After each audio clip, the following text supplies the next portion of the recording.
I'm Keisha Casiano, and I'm an elementary art teacher here in Fort Worth, Texas. And welcome to the Art of Education University Run the Art Room, where we are going to equip you with tips and tricks to add to your classroom management toolkit. In today's episode, we're going to be talking about artwork and portfolio storage. Be sure to click the link below in the description box for more curated resources to help you be successful in running your art room. Make sure you also like and subscribe to the Art of Education University for more videos just like this. Let's get started.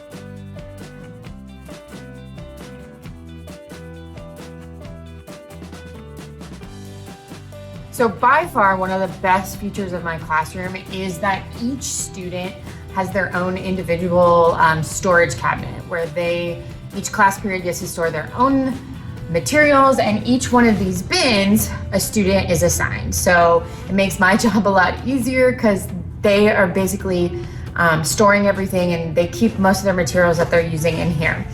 So all of my students' 2D work is in this closet. I use a folder system, which I absolutely love. Every student gets a folder from 3rd through 5th grade, and those are all stored in here. And then down at the bottom, I have my kindergarten through 2nd grade artwork. By far, one of my favorite teacher tips is the way I store my portfolios.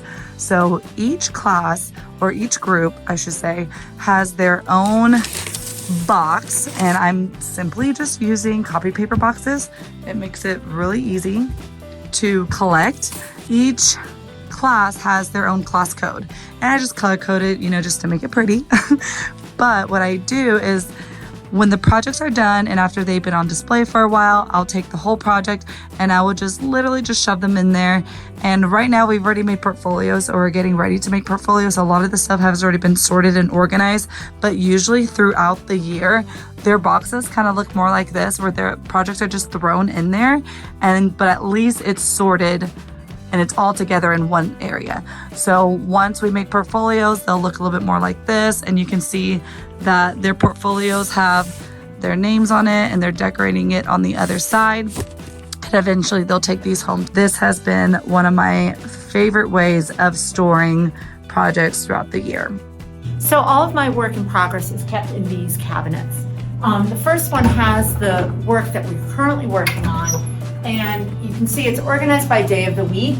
So I can just pull out all of my folders for my classes that day.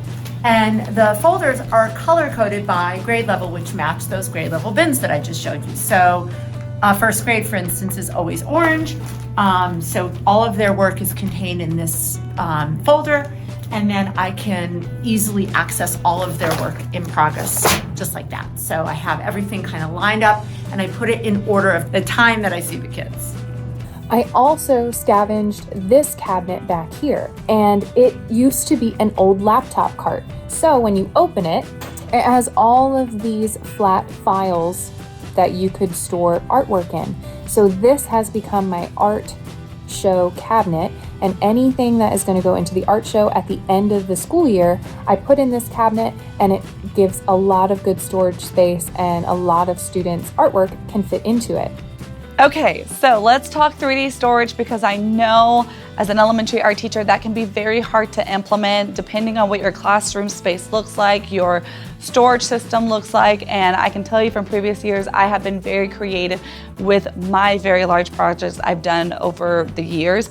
I've utilized the tops of my cabinets, I've utilized the tops of my counter space, I've used empty classrooms. I have been blessed at the school that I'm at right now. I have these amazing racks, and I love these because it rolls and it is chef's kiss.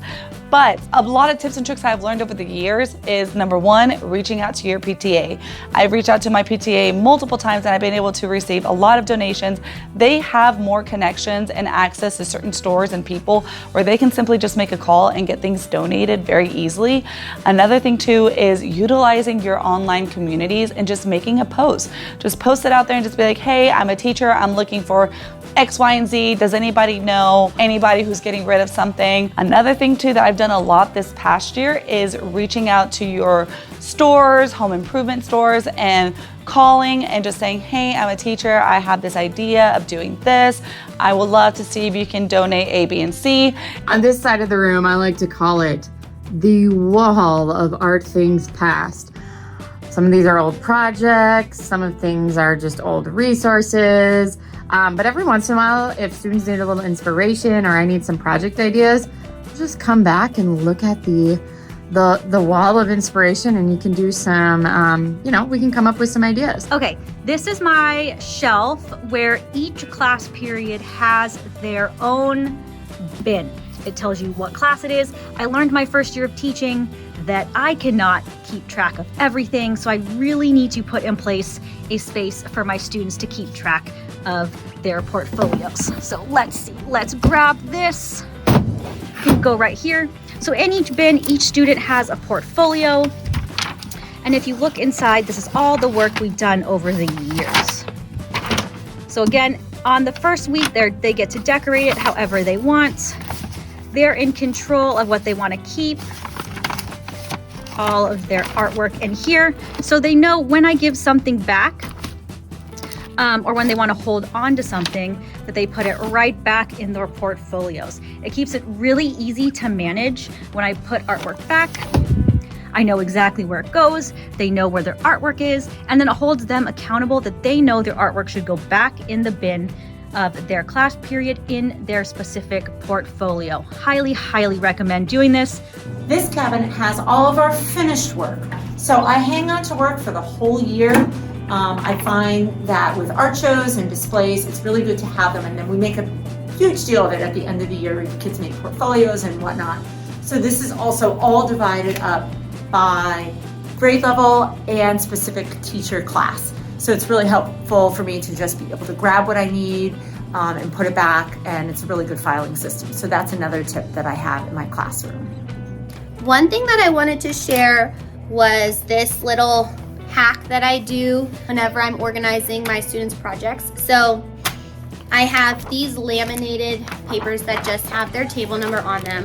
And whenever we're cleaning up any 2D projects to go onto their class shelf, they put their table number right on top of their pile so that whenever I'm passing their projects out to keep working on them, I can just grab, okay, this is table 1, I put them on their table, they grab their projects, and then we get started. Since our time is so limited with my schedule, this is a huge time saver, and it makes things go so much quicker and efficiently.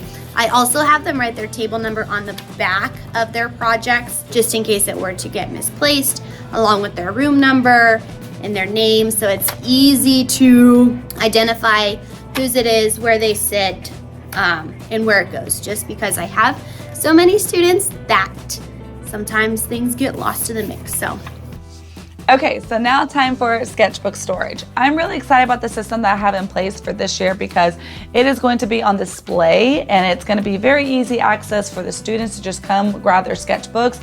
In previous years, I used to do my cabinets and my drawers, but because they were hidden, I just felt like we were not using them. So I'm excited about sketchbooks finally being on display. I'm utilizing a bookshelf and I have everything labeled by their class code. I got this idea from Caitlin at Art with Missy, where she just takes a bunch of different construction paper, the 12 by 18, cut it down the middle vertically, and simply just use copy paper. And also her prompt stick ideas, where if a kid needs ideas of what to draw, they come in here. And I even have the kids come up and design their own prompt sticks. This one is, what will your dream house look like? Another one is, if I found a treasure box. There's another one in here that it's like, draw Miss Casiano as a sea creature. And let me tell you, the kids love that one. And I've seen many versions of myself as a sea creature. So the kids love that. And depending on what we're doing, sometimes I will just grab the container itself, throw all the sketchbooks on the table, they find it, they do a simple bell ringer assignment, or if students are still working, we still have about 10-15 minutes left of class, they'll come grab their sketchbooks independently and just work quietly, or depending if we're working on certain projects, for example, doing self-portraits, we'll practice drawing different facial features. So I'm really excited about utilizing this system. Okay, I have another tip for you. So if you have a giant drying rack that your students just put things on and then it gets lost and things fall to the back, try labeling them by grade or class period So I label each of mine with the section that they're supposed to do this. So like 9th period needs to put theirs starting here down to where it meets 8th period. 8th period goes down to where it meets 5th period, and so on. So this is a good little trick for you if the drying rack is just a mess. Hey art teacher friends, that's a wrap on artwork and portfolio storage. If you have any additional tips and tricks on how you save and collect artwork throughout the year, we will love to continue the conversation in the comments section below. Stay tuned for our next episode where we'll be discussing names, bathroom passes, and emergency drills. For more tips and tricks for art teachers from other art teachers, make sure you like and subscribe to the Art of Education University for more videos just like this. Until our next episode, see you later.